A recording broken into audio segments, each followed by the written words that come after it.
Can you imagine what it would be like to wake up Monday morning excited for work? It's possible. Finding your dream job means finding the right job at the right company based on what's right for your life. Ramit Sethi, New York Times bestselling author, has helped thousands of people find their dream jobs, and I want to show you how you can do it too. Get answers to some of today's hardest career questions. What's changed in the global pandemic? How do you use this time to renegotiate and even work remotely permanently? Are you in the right job at the right company for you based on your current career goals and life needs? Most people aren't. It's hard to find out how the most successful careers are actually built unless you have an inside scoop. Find Your Dream Job is Ramit's program that teaches people how to find and land the job of their dreams, as well as negotiate for more pay and great perks like remote work. Proven over 10 years with thousands of students, Find Your Dream Job is a comprehensive system that works no matter what your career goals are. Want to make more money, change industries, work from home, get a promotion, or improve your work-life balance? Find Your Dream Job will show you exactly how to do it. Sign up for more information at iwt.com/podcastdj. Can you imagine what it would be like to wake up Monday morning excited for work? It's possible. Finding your dream job means finding the right job at the right company based on what's right for your life. Ramit Sethi, New York Times bestselling author, has helped thousands of people find their dream jobs, and I want to show you how you can do it too. Get answers to some of today's hardest career questions. What's changed in the global pandemic? How do you use this time to renegotiate and even work remotely permanently? Are you in the right job at the right company for you based on your current career goals and life needs? Most people aren't. It's hard to find out how the most successful careers are actually built unless you have an inside scoop. Find Your Dream Job is Ramit's program that teaches people how to find and land the job of their dreams, as well as negotiate for more pay and great perks like remote work. Proven over 10 years with thousands of students, Find Your Dream Job is a comprehensive system that works no matter what your career goals are. Want to make more money, change industries, work from home, get a promotion, or improve your work-life balance? Find Your Dream Job will show you exactly how to do it. Sign up for more information at iwt.com/podcastdj. Hello, everyone, and welcome to the Jeffrey Epstein Show. I'm your host, Bobbycapucci, and this is Daily Drop number 325. Tonight, we're going to jump right back into the FinCen files, and we're going to talk about what European lawmakers think about the FinCen dumps and what their plans are to fix it. As you all know by now, it is a big problem, money laundering, not just in the United States of America, but everywhere in the developed and the undeveloped world. All of these sick-ass so-called members of polite society are busy raiding, pillaging, and raping, it would seem.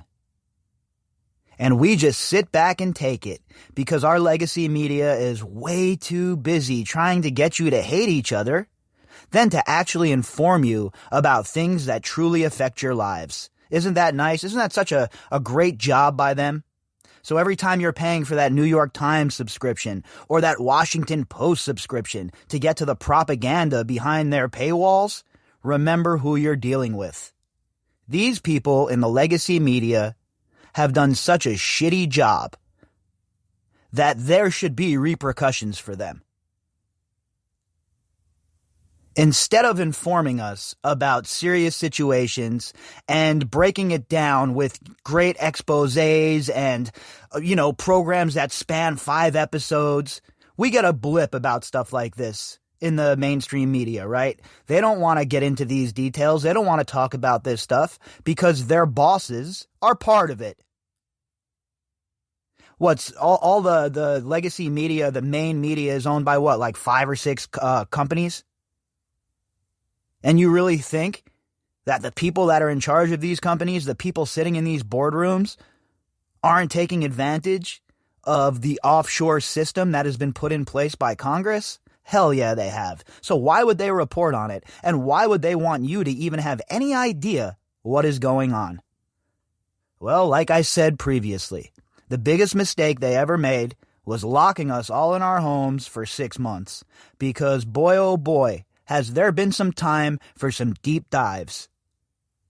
And what they uncovered here in the FinCen files is mind-blowing, folks. And it is a huge, huge deal as far as what we talk about on a regular basis. I cannot stress this enough. You all know that I rarely talk about anything on this podcast besides Jeffrey Epstein or that case.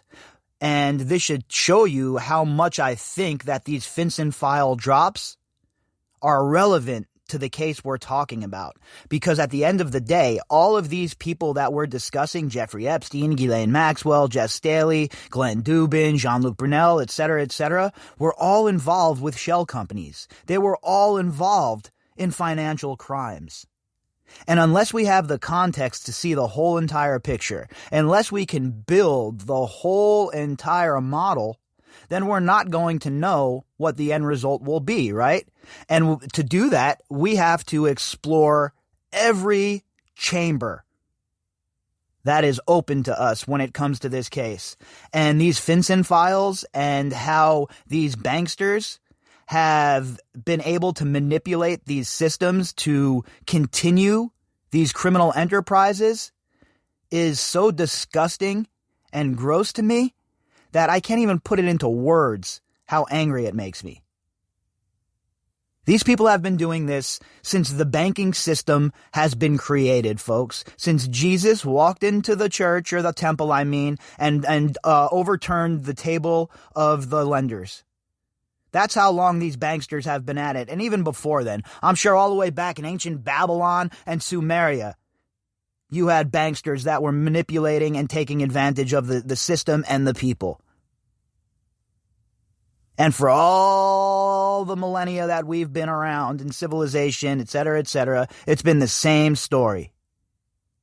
Well, people are starting to wake up now. And with the FinCen file drop, the Panama Papers before it, and when you apply it to the stories of the day, when we're talking about situations like Epstein or any of these other international so-called members of polite society, well, it always comes back to one place, folks. And that is to the financial system. So today we're going to jump into this article from BuzzFeed, and its headline: European lawmakers are looking for new ways to fight money laundering in the wake of the FinCen files investigation. The author of this article is Richard Holmes. And look, Europe is a hotspot for this, right? We talked about how London is huge when it comes to these shell companies and these LLCs and et cetera. So the European lawmakers for sure are going to try and regulate this. There's no doubt in my mind. The European lawmakers have never met a regulation that they haven't liked. But in this case, this might actually help. So I'm really interested to see which way they go here and to see how it compares to what the congressmen in America and the senators in America decide to do about this, because it's a worldwide problem, intercontinental problem, and all of these people are tied in together. Lawmakers called for a unified approach after revelations put a spotlight on European banks. Current efforts are like a Swiss cheese full of holes. Yeah, look, the European Union, I'm sure that there are all kinds of back channels, loopholes, etc., the same way there are here in the United States. I'm not as hip to what goes on in the European Union as a whole. I've never really got into the weeds and the nuts and bolts about it. But I do know that in London, for sure, there is some seriously bad financial crimes happening on a daily basis. Powerful European lawmakers are calling for significant reforms to anti-money laundering controls across the continent in reaction to the scandal of the FinCen files, a global investigation from BuzzFeed News and the International Consortium of Investigative Journalists. Look, at the end of the day, these European lawmakers understand that the people in Europe are not going to be too happy about this shit either, right? The people of Europe don't want to be stolen from. They don't want their wealth ganked. They don't want their futures taken, and they don't want the predatory loans either. Pretty sure everybody around the world, no matter where you go, is just looking to have a bit of happiness in their life and maybe a fair shake every now and then. But yet you have all of these people that consistently, on a regular basis, with everything they do, work against that. Because guess what, folks? If you and I have to struggle every day of our lives, if we have to worry about how our bills are being paid, how we're paying for our health care, how we're going to take care of our families, then how are we ever going to have time to focus on what these sons of bitches are doing? We won't, right? And that's the plan. And that is the cycle that we have been caught up in as a civilization forever. And I don't know, I don't have the answers on how to break free away from the fiduciary banking system, but I will tell you this, they are the enemy and straight up evil. The investigation revealed how the giants of Western banking moved trillions of dollars in suspicious transactions, enriching themselves and their shareholders while facilitating the actions of terrorists, kleptocrats, and drug kingpins.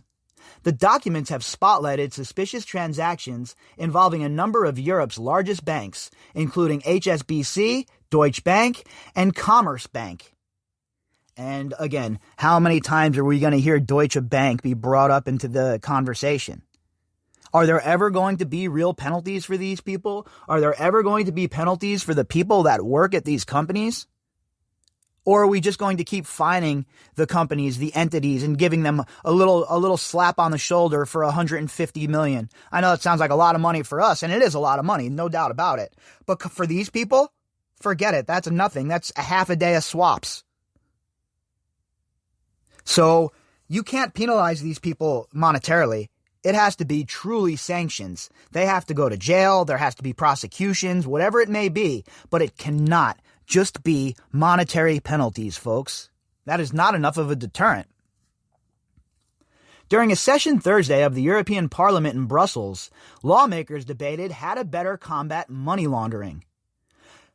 Dubravka Suica, Vice President of the European Commission for Democracy and Demography, said countries in the European Union are not up to the task of addressing global networks of money laundering by acting alone and must join forces to make the system less open to abuse.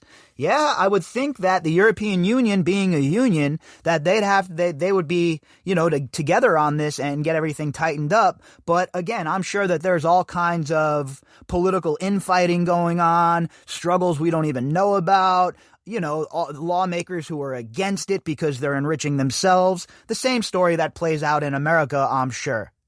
And that's what happens when you deal with people, right? How many times do we talk about it here on this podcast? There's no good guys. There's only gray characters. Human beings are capable of great good. There is no doubt about it. And there are good people in the world, no doubt.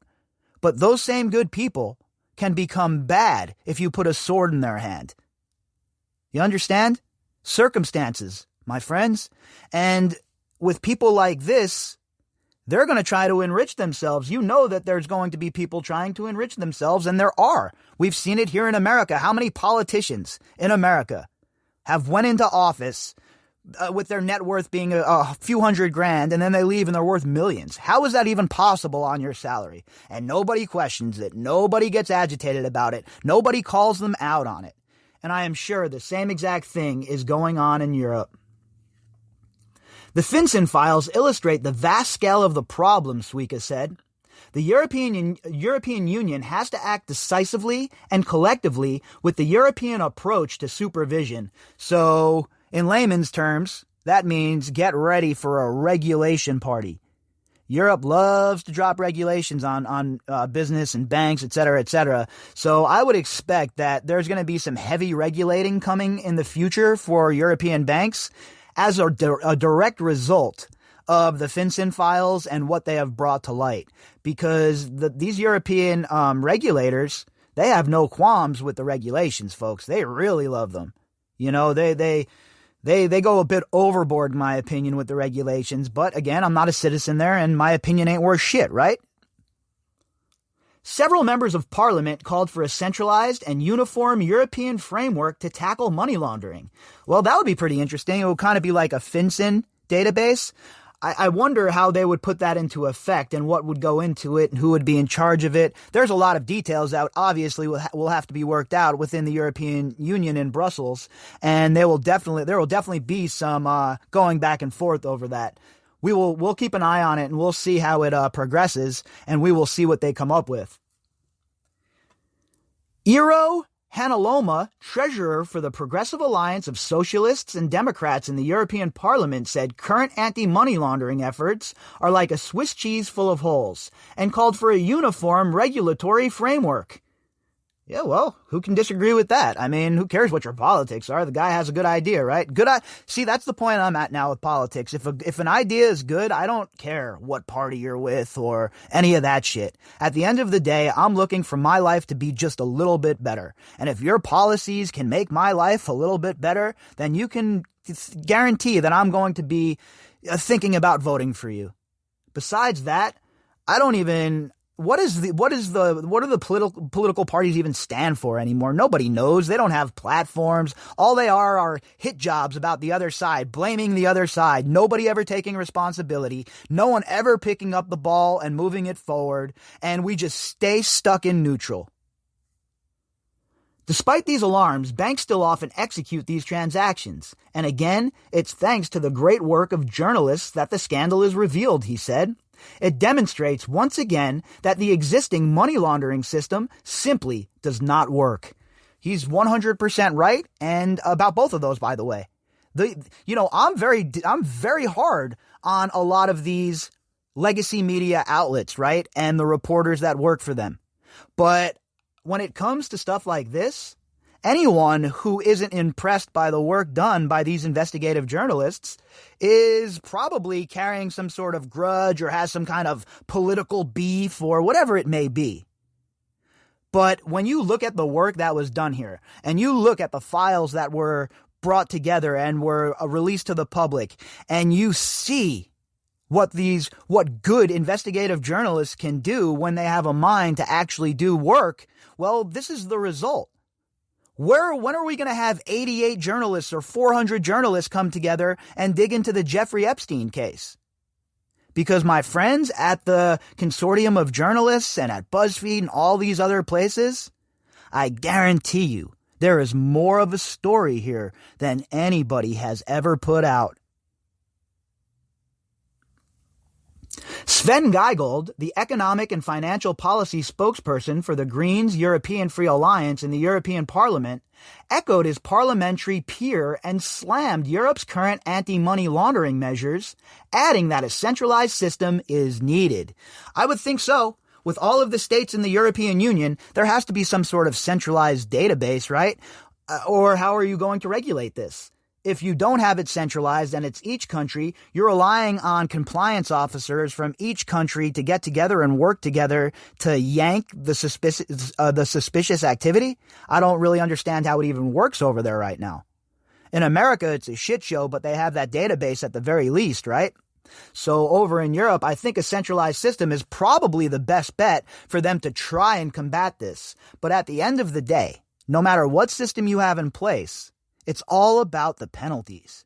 If you have the proper penalties for these people that are gaming the system, these people that are robbing us blind, well, you put some of these people in prison for the rest of their lives, I'm pretty sure that's going to curb a lot of the shitty activity. The Commission has observed without acting like a money laundering authority, he said. Just last week, the European Council on Foreign Relations said that in light of the FinCen files, European countries should think carefully about reforming anti-money laundering frameworks. The Council on Foreign Relations, no matter where they're located, not probably the group of people I'd be taking advice from.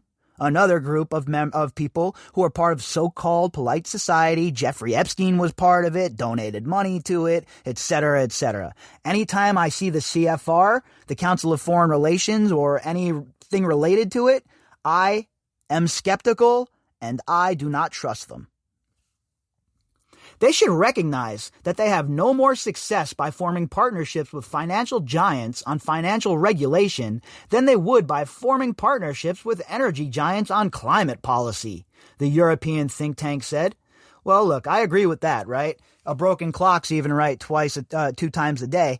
And as far as the CFR and my dislike and utter hatred for them, really, they're not wrong about this.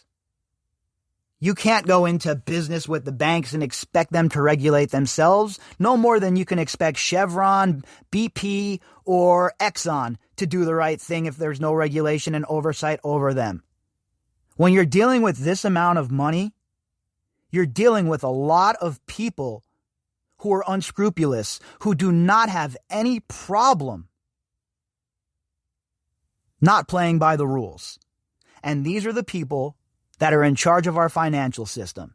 These are the people that continue to prey on the most vulnerable financially amongst us.